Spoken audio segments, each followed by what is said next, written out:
தினம்தோறும் விளக்கேற்ற நல்ல எண்ணெய் இதயம் நல்லெண்ணெய். தமிழ்நாட்டின் சுற்றுச்சூழலையும் விவசாயத்தையும் அடியோடு நாசமாக்கி வருகிற வேலிக்காத்தான் எனப்படும் சீமக்கருவேல மரங்கள் 50 அடி 60 அடி ஆழத்துக்கு மண்ணுக்குள் வேரோடி அங்கே நெடுந்தொலைக்குள்ள தண்ணீரையும் உறிஞ்சி கொண்டு கரியமில வாயுவை உமிழ்ந்து பிராணவாயை உள்வாங்கிக் கொள்கிறது. இதனால் விவசாயம் அழிந்து வருகிறது.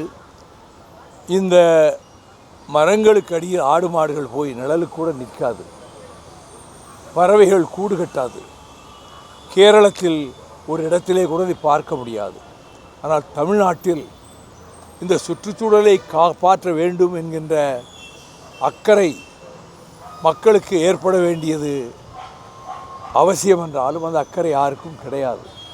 நான் 11 ஆண்டுகளாக இதற்காக போராடி கொண்டிருக்கிறேன் உயர் நீதிமன்றத்தில். இப்பொழுது கடந்த முறை நீதிபதிகள் அரசாங்கத்துக்கும் சரியான ஆணைகளை பிறப்பித்தார்கள். மாவட்ட கலெக்டர்கள் என்னுடைய கூட்டத்தை கூட்டி வருவாய்த்துறை தலைமை அதிகாரியின் மூலம் இவற்றை அப்புறப்படுத்துவதற்கான வேலையில் முழுமையாக ஈடுபட வேண்டும் என்று அவர்கள் ஆணையிட்டார்கள். ஆனால் அந்த ஆணை செயல்படுத்தப்படவில்லை. நான் 7 மாவட்டங்களில் காலை முதல் மாலை வரை இருந்து நானே அந்த பணியில் ஈடுபட்டதால் வேரோடு எடுத்தால் தான் அகற்ற முடியும். மேலே வெட்டிவிட்டால் மீண்டும் முளைத்துவிடும். அதில் ஈடுபட்ட காரணத்தால் அந்த விஷப்புகையால் நான் தாக்கப்பட்டு என் நுரையீரல்கள் பாதிக்கப்பட்டிருக்கின்றன. கடந்த 20 நாட்களாக நான் பேச முடியவில்லை. நான் அதை பொருட்படுத்தவில்லை. நான் நீதிபதிகளிடமே சொன்னேன், நான் ஒரு அரசியல் இயக்கத்தைச் சேர்ந்தவர். இந்த வேலை செய்வதால் 5 ஓட்டு கூட கிடைக்காது. இது ஓட்டுக்காக செய்கிற வேலை இல்லை. இதை யாரும் இதை கண்டுகொள்ளவும் மாட்டார்கள். தமிழக பாழாகிவிடக்கூடாது என்பதற்காக, விவசாயம் அடியோடு நாசமாகிவிடக்கூடாது என்பதற்காக இந்த வேலையை என் தோள் மீது போட்டுக்கொண்டு நானும் என் தோழர்களும் அங்குள்ள விவசாயிகளுமாக சேர்ந்து இந்த வேலையில் ஈடுபட்டு வருகிறோம். இப்பொழுது நீங்கள் மாவட்ட ஆட்சித்தலைவர்கள் கூட்டத்தை உடனடியாக கூட்டவும், அதற்கு உரிய ஆணைகளை தலைமைச் செயலாளர் வருவாய்த்துறை செயலாளர் பிறப்பிக்கவும், அதற்கு என்னென்ன தேவையோ அதற்குரிய தேவைகளை செய்து கொடுக்கவும் ஆணை பிறப்பித்திருக்கிறார்கள். தென் மாவட்டங்களிலே பெரும்பாலும் இது அகற்றப்பட்டு விட்டது என்று அரசாங்க தரப்பிலே உண்மைக்கு கொஞ்சமும் பொருத்தமில்லாத ஒரு தகவலை இங்கே அடிஷனல் அட்வொகேட் ஜெனரல் நினைக்கிறேன் சொன்னார். எந்த ஊரில் எடுத்திருக்காங்க, எங்கே எடுக்கலை. கோர்ட்டில் இப்படி தப்பான தகவல்களை அரசாங்க அதிகாரிகள் சொல்லக்கூடாது. அப்படியே குவிஞ்சு கிடக்கு, எல்லா ஊர்லையும் அடர்ந்து கிடக்கு.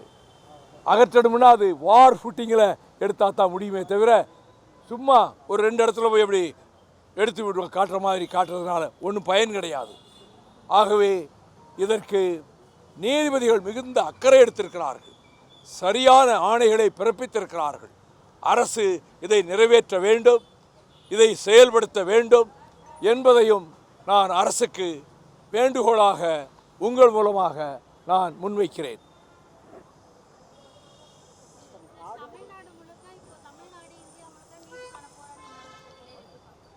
வேலிக்கரில் பற்றி அதை கேட்கணும்னா கேளுங்க. உங்களுக்கு அதில் அக்கறை கிடையாது, மக்களுக்கு அக்கறை கிடையாது. வேறு அரசியல் கேள்விகள் தான் ரொம்ப அக்கறை.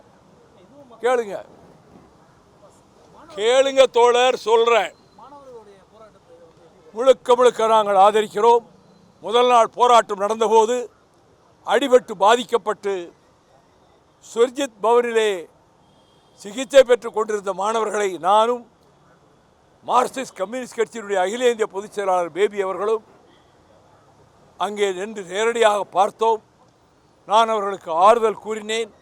அந்த இடத்திலே சொன்னேன், இந்த போராட்டம் இன்னும் வலுப்பெற வேண்டும். அரசாங்கம் அடக்குமுறையை கையாள முனைந்தால் அதனுடைய எதிர்விளைவுகள் மிக விபரீதமாக அரசுக்கு எதிராக அமையும். பெரும் மாணவர் கட்சிதாரை நினைத்தால் நெடுங்காலத்துக்கு பிறகு தலைநகர் டெல்லியில் மட்டுமல்ல, இந்தியா பூராவிலும் லட்சோப லட்ச மாணவர்கள் கிளர்ந்து எழுகிற போது அது புரட்சியாக மாறும். பிரான்சில் என்ன நடந்ததோ, கிரீஸில் என்ன நடந்ததோ, அதை போல இந்த போராட்டமே இந்த மத்திய அரசாங்கத்தை எதிர்காலத்தில் தூக்கி எறிவதற்கான ஒரு புரட்சியின் விளைவாக கூட அமையக்கூடும். முழுக்க முழுக்க நாங்கள் இதை ஆதரிக்கிறோம். மாணவர்கள் போராட்டத்தை ஆதரிக்கிறோம். அவர் தர்மேந்திர பிரதான் தாமதமின்றி அவர் அமைச்சரவையிலிருந்து தூக்கி எறியப்பட வேண்டும். நரேந்திர மோடி சப்பக்கட்டு கட்டுகிறார். நீங்கள் நட்டா போய் பார்ப்பதோ, அங்கே போய் வான்சோக் அவர் உண்ணாவிரதம் இருக்கிறவர் உண்ணாவிரதத்தை நிறுத்தி கொண்டது மனதுக்கு நிம்மதி அளிக்கிறது. ஆனால் அரசாங்கம் பிடிவாதமாக இருக்கிறதே. அவர் பிரதான் ஏன் வெளியேற்றப்படவில்லை? என்ன போராட்டம் நடத்திடுவாங்கன்னு நினைக்கிறாங்க. ஆனால் இது விசுவரூபம் எடுக்கும். நாங்கள் முழுக்க முழுக்க ஆதரிப்போம். நானே மாணவர்கள் மத்தியிலே போய் இன்னும் போராட்டம் வலுப்பெறட்டும், கிளர்ச்சியில் தீவிரமாக ஈடுபடுங்கள். 65 எப்படி மாணவர்கள் ஈடுபட்டார்களோ அதை போல இப்பொழுதும் ஈடுபட வேண்டிய தருணமும் கடமையும் வந்திருக்கிறது என்று நான் நிச்சயமாக அவர்களுக்கு ஊக்குவிக்கின்ற வகையிலே நானும் எங்கள் இயக்கமும் செயல்படுவோம்.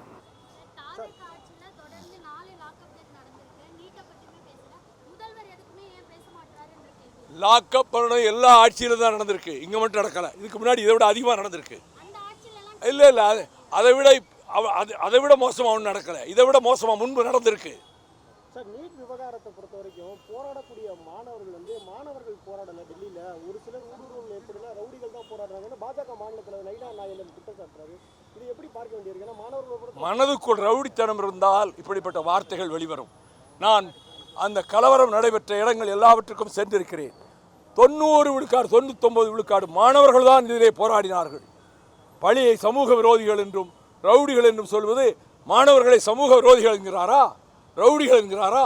இப்படி பேசித்தான் பல நேரங்களில் அரசாங்கங்களுக்கு பேராபத்து வந்திருக்கு. இப்படி பேசுகிறவங்களால நயினார் நாகேந்திரன் கொஞ்சம் யோசித்து பேசுறது நல்லது.